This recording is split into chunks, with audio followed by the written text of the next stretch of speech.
आप सुन रहे हैं जगत गुरु तत्वदर्शी संत रामपाल जी महाराज द्वारा लिखित पुस्तक ज्ञान गंगा का पेज नंबर 94।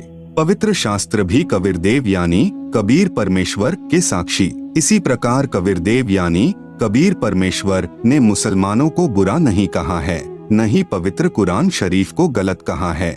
केवल उन काजी व मुल्लाओं को लताड़ा है जो सर्व समाज को कुरान शरीफ के वास्तविक ज्ञान के विपरीत मनमानी साधना करवा रहे हैं। जैसे पवित्र वेदों के बोलने वाला ब्रह्म कह रहा है कि पूर्ण परमात्मा कबीरदेव के विषय में कोई जन्म लेकर अवतार रूप में आना मानते हैं, कोई कभी जन्म न लेने वाला निराकार कहते हैं। उसकी जानकारी तो धीराणाम यानी तत्वदृष्टा संत ही बताएंगे। मैं यानी ब्रह्म नहीं जानता। यजुर्वेद अध्याय 40 मंत्र 10। इसी का प्रमाण पवित्र गीता अध्याय 4 श्लोक 34 तथा अध्याय 15 श्लोक 1 से 4 में भी है। जब तक वह तत्वदर्शी संत नहीं मिलेगा तब तक जीव का कल्याण असंभव है। वह संत अब आ गया है। इन तत्वदर्शी संत रामपाल जी को पहचानो। पवित्र कुरान शरीफ में प्रमाण। इसी प्रकार पवित्र कुरान शरीफ के अध्याय सूरत फुरकानी संख्या 25 आयत 52 से 59 में कहा है कि वास्तव में इबादे कबीरा यानी पूजा के योग्य कबीर अल्लाह है। यह कबीर वही पूर्ण परमात्मा है जिसने 6 दिन में सृष्टि रची तथा 7वें दिन तख्त पर जा विराजा। उसकी खबर किसी बा खबर से पूछ देखो। पवित्र कुरान शरीफ को बोलने वाला अल्लाह स्वयं किसी और कबीर नामक प्रभु की तरफ संकेत कर रहा है तथा कह रहा है कि पूर्ण परमात्मा कबीर के विषय में मैं भी नहीं जानता। उसके विषय में किसी तत्वदर्शी संत यानी बाखबर से पूछो। कबीरदेव ने यही कहा था कि मैं स्वयं पूर्ण परमात्मा यानी अल्लाह कबीर अकबरूक हूँ। अपने स्वस्थ ज्ञान का संदेशवाहक रूप में मैं स्वयं ही आया हूँ, मुझे पहचानो। परंतु ऐसे ही आचार्यों ने पहले भी परमेश्वर के वास्तविक ज्ञान को जनता तक नहीं जाने दिया।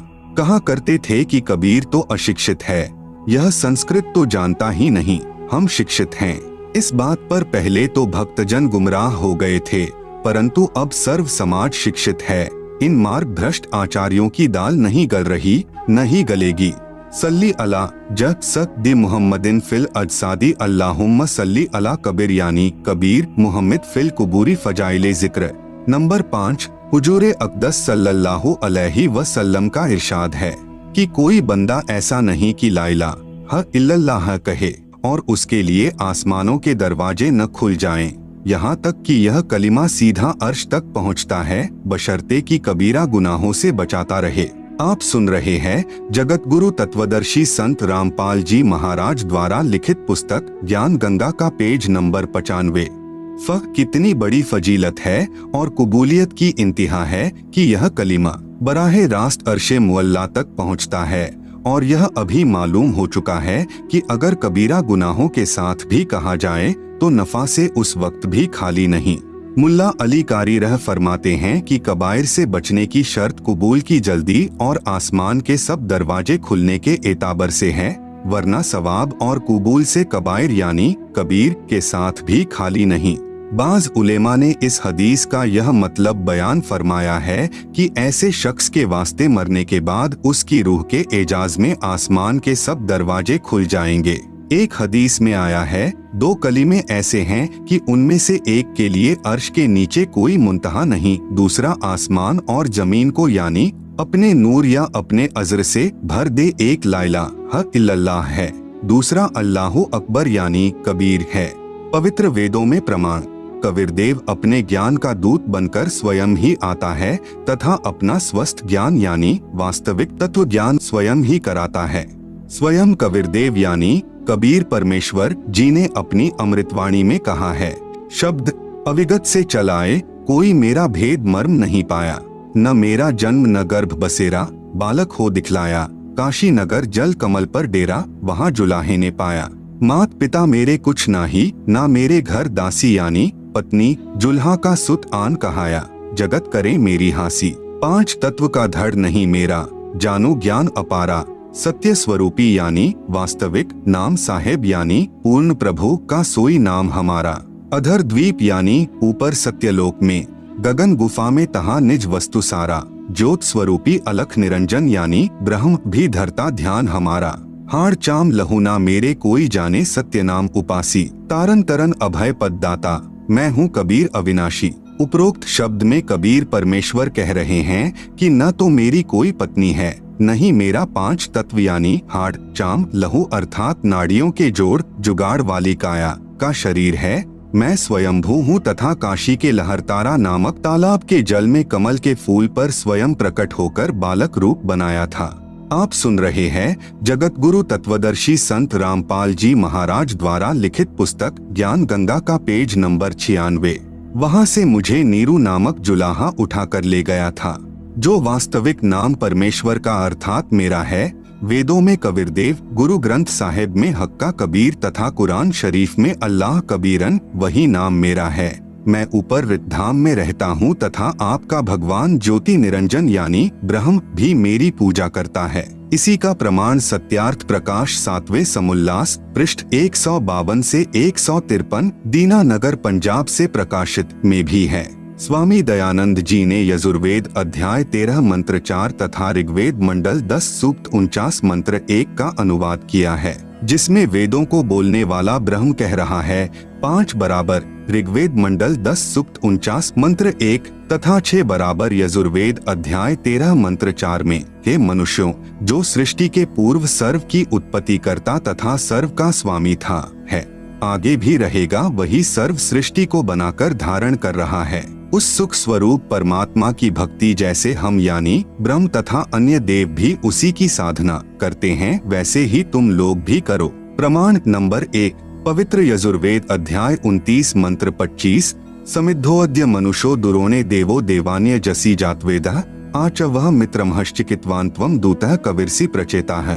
समिद्ध अद्यत मनुष्य दुरोणे देवः देवान यज असि जात वेदः आ च वह मित्रमः चिकित्वान त्वं दूतः कविर असि प्रचेता है।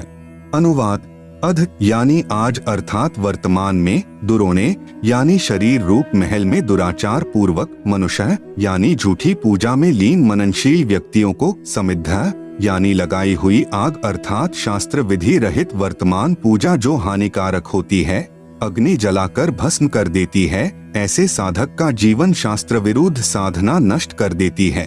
उसके स्थान पर देवान यानी देवताओं के, देवः यानी देवता, जातवेद यानी पूर्ण परमात्मा सत्पुरुष की वास्तविक, यज यानी पूजा, असि यानी है, आ यानी दयालु, मित्रमः यानी जीव का वास्तविक साथी पूर्ण परमात्मा के, चिकित्वान यानी स्वस्थ ज्ञान अर्थात यथार्थ भक्ति को, दूतः यानी संदेशवाहक रूप में, वह यानी लेकर आने वाला, च यानी तथा, प्रचेताः यानी बोध कराने वाला, त्वम यानी आप, कबीरदेव अर्थात कबीर परमेश्वर यानी कबीर, असि यानी है। भावार्थ जिस समय भक्त समाज को शास्त्र विधि त्याग कर मनमाना आचरण यानी पूजा कराया जा रहा होता है, उस समय कबीरदेव यानी कबीर परमेश्वर तत्व ज्ञान को प्रकट करता है। प्रमाण नंबर 2 पवित्र सामवेद संख्या 1400 में संख्या नंबर 359 सामवेद अध्याय नंबर 4 के खंड नंबर 25 का श्लोक नंबर 8 पुरम भिन्दुर्युवा कविर्मितौजा अजायत इंद्रो विश्वस्य कर्मणो धर्ता वज्री पुरुषतुतः। पुराम भिन्दुः युवा कविर अमित औजा अजायत इंद्र विश्वस्य कर्मणः धर्ता वज्री पुरुषतुतः। आप सुन रहे हैं जगत गुरु तत्वदर्शी संत रामपाल जी महाराज द्वारा लिखित पुस्तक ज्ञान गंगा का पेज नंबर 97।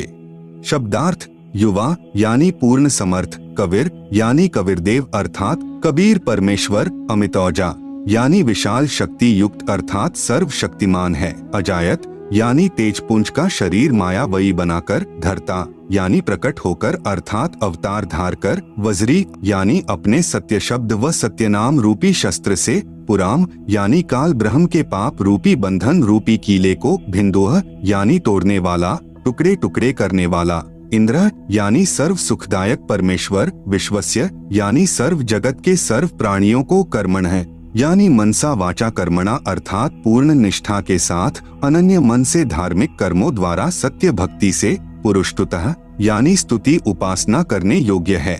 जैसे बच्चा तथा वृद्ध सर्व कार्य करने में समर्थ नहीं होते, जवान व्यक्ति सर्व कार्य करने की क्षमता रखता है, ऐसे ही परब्रह्म ब्रह्म व त्रिलोकीय ब्रह्मा विष्णु शिव तथा अन्य देवी देवताओं को बच्चे तथा वृद्ध समझो, इसलिए कबीर परमेश्वर को युवा की उपमा वेद में दी है।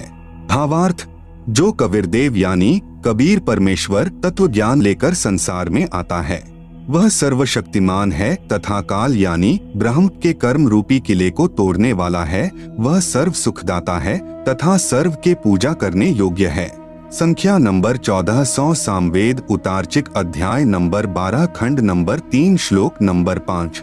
भद्रा वस्त्रा समन्यावसानो महान कविर्निवचनानि शंसन अवच्यस्व चंबोह पूयमानो विचक्षणो जागृविर्देवीत। भद्रा वस्त्रा समन्या वसनः महान कविर्निवचनानि शंसन आवच्यस्व चंबोह पूयमानः विचक्षणः जागृव्यः देववीत। अनुवाद, विचक्षण यानी चतुर व्यक्तियों ने, आवच्यस्व यानी अपने वचनों द्वारा पूर्ण ब्रह्म की पूजा को न बताकर आन उपासना का मार्गदर्शन करके अमृत के स्थान पर पूयमान यानी आन उपासना जैसे भूत प्रेत पूजा, पितर पूजा, तीनों गुणों यानी रजगुण ब्रह्मा, सतगुण विष्णु, तमगुण शिव शंकर तथा ब्रह्म काल तक की पूजा रूपी मवाद को चंबोह यानी आदर के साथ आचमन करा रहे गलत ज्ञान को भद्रा यानी परम सुखदायक महान कबीर यानी पूर्ण परमात्मा कबीर, वस्त्रा यानी सशरीर साधारण वेशभूषा में, अर्थात वस्त्र का अर्थ है वेशभूषा। संत भाषा में इसे चोला भी कहते हैं। चोला का अर्थ है शरीर। यदि किसी संत का देहांत हो जाता है तो कहते हैं कि चोला छोड़ गए समन्या यानी अपने सत्यलोक वाले शरीर के सदृश अन्य शरीर तेज पुंज का धार कर, वसाना यानी आम व्यक्ति की तरह जीवन जी कर कुछ दिन संसार में रहकर, निवचनानी यानी अपनी शब्दावली आदि के माध्यम से सत्य ज्ञान, शंसन यानी वर्णन करके, देव यानी पूर्ण परमात्मा के, वीतो यानी छिपे हुए सरगुण निर्गुण ज्ञान को, जागृव्य यानी जागृत करते हैं। भावार्थ, शास्त्र विधि विरुद्ध साधना रूपी मवाद अर्थात घातक साधना पर आधारित भक्त समाज को कबीरदेव यानी कबीर परमेश्वर तत्व ज्ञान समझाने के लिए यहाँ संसार में प्रकट होता है। उस समय अपने तेजोमय शरीर पर अन्य शरीर रूपी वस्त्र यानी हल्के तेज का पहन कर आता है, क्योंकि परमेश्वर के वास्तविक तेजोमय शरीर को चर्म दृष्टि से नहीं देखा जा सकता। कुछ दिन आम व्यक्ति जैसा जीवन जीकर लीला करता है तथा परमेश्वर को यानी अपने को पाने वाले ज्ञान को उजागर करता है। आप सुन रहे हैं जगत गुरु तत्वदर्शी संत रामपाल जी महाराज द्वारा लिखित पुस्तक ज्ञान गंगा का पेज नंबर 98। ऋग्वेद मंडल 9 सूक्त 96 मंत्र 17। शिशुम जज्ञानम हर्यतम मृजंती शुंभंती वहनी मरुतो गणे कविर्गिभ्यः काव्येना कवियः संत सोमः पवित्रमत्येति रेभन। शिशुम जज्ञानम हर्यतम मृजंती शुंभंती वहिन मरुतः गणेन कविर्गीर्भि काव्येना कविर संत सोमः पवित्रम अत्येति रेभन।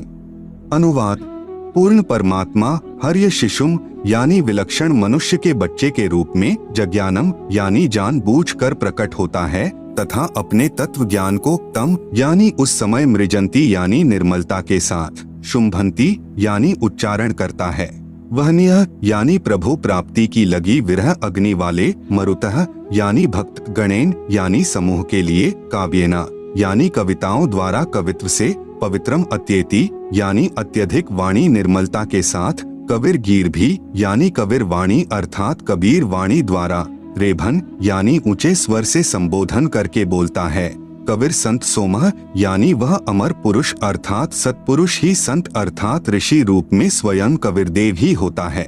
परंतु उस परमात्मा को न पहचान कर कवि कहने लग जाते हैं, परंतु वह पूर्ण परमात्मा ही होता है। उसका वास्तविक नाम कबीरदेव है। भावार्थ, ऋग्वेद मंडल नंबर 9 सूक्त नंबर 96 मंत्र 16 में कहा है कि आओ पूर्ण परमात्मा के वास्तविक नाम को जाने। इस मंत्र 17 में उस परमात्मा का नाम व परिपूर्ण परिचय दिया है। वेद बोलने वाला ब्रह्म कह रहा है कि पूर्ण परमात्मा विलक्षण मनुष्य के बच्चे के रूप में प्रकट होकर कबीरदेव अपने वास्तविक ज्ञान को अपनी कबीर बाणी के द्वारा निर्मल ज्ञान अपने हंसात्माओं अर्थात पुण्यात्मा अनुयायियों को कविताओं लोकोक्तियों के द्वारा संबोधन करके अर्थात उच्चारण करके वर्णन करता है। इस तत्व ज्ञान के अभाव से उस समय प्रकट परमात्मा को न पहचान कर केवल ऋषि व संत या कवि मान लेते हैं। वह परमात्मा स्वयं भी कहता है कि मैं पूर्ण ब्रह्म हूँ। परंतु लोग वेद के आधार से परमात्मा को निराकार माने हुए प्रजाजन नहीं पहचानते। जैसे गरीबदास जी महाराज ने काशी में प्रकट परमात्मा को पहचानकर उनकी महिमा कही तथा उस परमेश्वर द्वारा अपनी महिमा बताई थी, उसका यथावत वर्णन अपनी वाणी में किया। गरीब जाति हमारी जगत गुरु परमेश्वर है पंथ, दास गरीब लिख पड़े नाम निरंजन कंत। गरीब हम ही अलख अल्लाह है, कुतुब गोस और पीर, गरीब दास खालिक धनी हमरा नाम कबीर। गरीब ऐ स्वामी सृष्टा में, सृष्टि हमरे तीर, दास गरीब अधर बसु अविगत सत कबीर। इतना स्पष्ट करने पर भी उसे कवि या संत, भक्त या जुलाहा कहते हैं, परंतु वह पूर्ण परमात्मा ही होता है। उसका वास्तविक नाम कबीरदेव है। वह स्वयं सत्पुरुष कबीर ही ऋषि या संत रूप में होता है, परंतु तत्व ज्ञानहीन ऋषियों व संतों गुरुओं के अज्ञान सिद्धांत के आधार पर आधारित प्रजा उस समय अतिथि रूप में प्रकट परमात्मा को नहीं पहचानते, क्योंकि उन अज्ञानी ऋषियों, संतों व गुरुओं में परमात्मा को निराकार बताया होता है। आप सुन रहे हैं जगत गुरु तत्वदर्शी संत रामपाल जी महाराज द्वारा लिखित पुस्तक ज्ञान गंगा का पेज नंबर 99। ऋग्वेद मंडल 9 सूक्त 96 मंत्र 18। ऋषि मना य ऋषिकृत स्वर्षाः सहस्रणीथः पदवीयः कवीनाम तृतीयम धाम महिषः सिषा संत सोमा विराजमानु राजति स्तुप। ऋषि मना य ऋषिकृत स्वर्षाः सहस्रणीथः पदवीयः कवीनाम तृतीयम धाम महिषः सिषा संत सोमा विराजमानु राजति स्तुप। अनुवाद। वेद बोलने वाला ब्रह्म कह रहा है कि यह यानी जो पूर्ण परमात्मा विलक्षण बच्चे के रूप में आकर कवि नाम यानी प्रसिद्ध कवियों की, पदवीयः यानी उपाधि प्राप्त करके अर्थात एक संत या ऋषि की भूमिका करता है, उस ऋषिकृत यानी संत रूप में प्रकट हुए प्रभु द्वारा रची, सहस्राणीथः यानी हजारों वाणी, ऋषिमना यानी संत स्वभाव वाले व्यक्तियों अर्थात भक्तों के लिए, स्वर्षाः यानी स्वर्ग तुल्य आनंददायक होती हैं। सोम यानी वह अमर पुरुष अर्थात सत्पुरुष, तृतीया यानी तीसरे, धाम यानी मुक्ति लोक अर्थात सत्यलोक की, महिषः यानी सुदृढ़ पृथ्वी को, सिषा यानी स्थापित करके, अनु यानी पश्चात, संत यानी मानव सदृश संत रूप में होता हुआ, स्तूप यानी गुबंद अर्थात गुंबज में उच्चे टिले रूपी सिंहासन पर, विराजमनु राजती यानी उज्जवल स्थूल आकार में अर्थात मानव सदृश तेजोमय शरीर में विराजमान है। भावार्थ। मंत्र 17 में कहा है कि कबीरदेव शिशु रूप धारण कर लेता है, लीला करता हुआ बड़ा होता है, कविताओं द्वारा तत्व ज्ञान वर्णन करने के कारण कवि की पदवी प्राप्त करता है, अर्थात उसे ऋषि, संत व कवि कहने लग जाते हैं। वास्तव में वह पूर्ण परमात्मा कबीर ही है। उसके द्वारा रची अमृतवाणी कबीर वाणी यानी कबीरवाणी कही जाती है, जो भक्तों के लिए स्वर्ग तुल्य सुखदायी होती है। वही परमात्मा तीसरे मुक्ति धाम अर्थात सत्यलोक की स्थापना करके एक गुबंद अर्थात गुंबज में सिंहासन पर तेजोमय मानव सदृश शरीर में आकार में विराजमान है। इस मंत्र में तीसरा धाम सतलोक को कहा है। जैसे एक ब्रह्म का लोक जो 21 ब्रह्मांड का क्षेत्र है, दूसरा परब्रह्म का लोक जो 7 संख ब्रह्मांड का क्षेत्र है, तीसरा परम अक्षर ब्रह्म अर्थात पूर्ण ब्रह्म का सतलोक है, क्योंकि पूर्ण परमात्मा ने सत्यलोक में सत्य पुरुष रूप में विराजमान होकर नीचे के लोकों की रचना की है, इसलिए नीचे के लोकों की गणना की गई है। यही आंखों देखा प्रमाण संत गरीब दास जी ने बताया है। अर्श कुर्स पर सफेद गुंबज है जहाँ सतगुरु का डेरा। भावार्थ यह है कि ऊपर आसमान के ऊपरी छोर पर कबीर परमेश्वर जी एक सफेद गुबंद यानी गुंबज में रहते हैं। ऋग्वेद मंडल 9 सूक्त 96 मंत्र 19। चमुषट शयनः शकुनो विभृत्वा गोविंदुर्द्रप्स आयुधानि बिभ्रत अपामूर्भि सचमानाय समुद्रम तुरीयम धाम महिषो विवक्ति। चमुसत शयनः शकुनः विभृत्वा गोविंदुः द्रप्स आयुधानि बिभ्रत अपामूर्भ्यः सचमानः समुद्रम तुरीयम धाम महिषा विवक्ति। आप सुन रहे हैं जगत गुरु तत्वदर्शी संत रामपाल जी महाराज द्वारा लिखित पुस्तक ज्ञान गंगा का पेज नंबर 100। अनुवाद। चमुसत यानी पवित्र, गोविंदुः यानी कामधेनु रूपी सर्व मनोकामना पूर्ण करने वाला पूर्ण परमात्मा कबीरदेव, विभृत्वा यानी सर्व का पालन करने वाला है, शयनः यानी सफेद रंग युक्त, शकुनः यानी शुभ लक्षण युक्त, चमुसत यानी सर्वशक्तिमान है। द्रप्सह यानी जैसे दूध से दही बनाने की विधि होती है, ऐसे शास्त्रानुकूल साधना से दही रूपी पूर्ण मुक्तिदाता आयुधानी यानी तत्व ज्ञान रूपी काल जाल विनाशक धनुष युक्त सारंगपाणी प्रभु है। सचमाना यानी वास्तविक, बिभ्रत यानी सर्व का पालन पोषण करता है। अपामूर्भ्यः यानी गहरे जल युक्त, समुद्रम यानी सागर की तरह गहरा गंभीर अर्थात विशाल, तुरीयम यानी चौथे, धाम यानी लोक अर्थात अनामी लोक में, महिषः यानी उज्जवल सुदृढ़ पृथ्वी पर, विभक्ति यानी अलग स्थान पर भिन्न भी रहता है। यह जानकारी कबीरदेव स्वयं ही भिन्न भिन्न करके विस्तार से देता है। भावार्थ मंत्र 18 में कहा है कि पूर्ण परमात्मा कबीरदेव यानी कबीर परमेश्वर तीसरे मुक्ति धाम अर्थात सतलोक में एक गुंबज में रहता है। इस मंत्र 19 में कहा है कि अत्यधिक सफेद रंग वाला पूर्ण प्रभु जो कामधेनु की तरह सर्व मनोकामना पूर्ण करने वाला है, वही वास्तव में सर्व का पालन करता है। वही कबीरदेव जो मृतलोक में शिशु रूप धार कर आता है, वही जैसे दूध से दही बनाने की विधि होती है, ऐसे पूर्ण मोक्ष प्राप्त करने की शास्त्र विधि अनुसार साधना बताकर पूर्ण मोक्ष रूपी दही प्रदान करने वाला है। तत्व ज्ञान रूपी शास्त्र अर्थात धनुष युक्त होने से सारंग पाणी है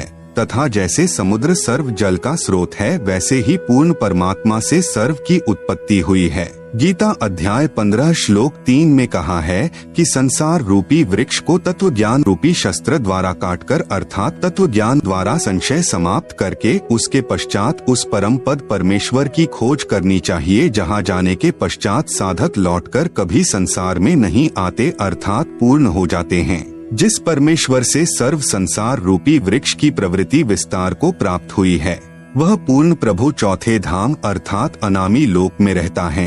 जैसे प्रथम सतलोक, दूसरा अलख लोक, तीसरा अगम लोक, चौथा अनामी लोक है। इसलिए इस मंत्र 19 में स्पष्ट किया है कि कबीरदेव यानी कबीर परमेश्वर ही अनामी पुरुष रूप में चौथे धाम अर्थात अनामी लोक में भी अन्य तेजोमय रूप धारण करके रहता है। ऋग्वेद मंडल 9 सूक्त 96 मंत्र 20 मर्यो न शुभ्रस्तन्वम मृजानोत्यो न श्रित्वा सने धनानाम वृषेव यूथा परिकोशमर्शन कनिकृत चंबोरा विवेश मर्यः न शुभ्रस्तन्वम मृजाना अत्यः न श्रित्वा सने धनाना वृषेव यूथा परिकोशम अर्शन कनिकृदत चंबोह इरा विवेश। अनुवाद पूर्ण परमात्मा कबीरदेव जो चौथे धाम अर्थात अनामी लोक में तथा तीसरे धाम अर्थात सत्यलोक में रहता है, वही परमात्मा न मर्यः यानी मनुष्य जैसा है, परंतु नाश रहित अर्थात अमर, मृजनः यानी निर्मल मुखमंडल युक्त आकार में, अत्यः यानी बहुत, शुभ्रस्तन्वम यानी विशाल श्वेत शरीर धारण करता हुआ ऊपर के लोकों में विद्यमान है, तथा वहां से श्रित्वा यानी गति करके अर्थात चलकर, जिसका किसी को पता नहीं चलता, वही समरूप परमात्मा। इरा यानी पृथ्वी पर, विवेश यानी अन्य वेशभूषा अर्थात भिन्न रूप, चंबोह यानी धारण करके आता है। आप सुन रहे हैं जगत गुरु तत्वदर्शी संत रामपाल जी महाराज द्वारा लिखित पुस्तक ज्ञान गंगा का पेज नंबर 101।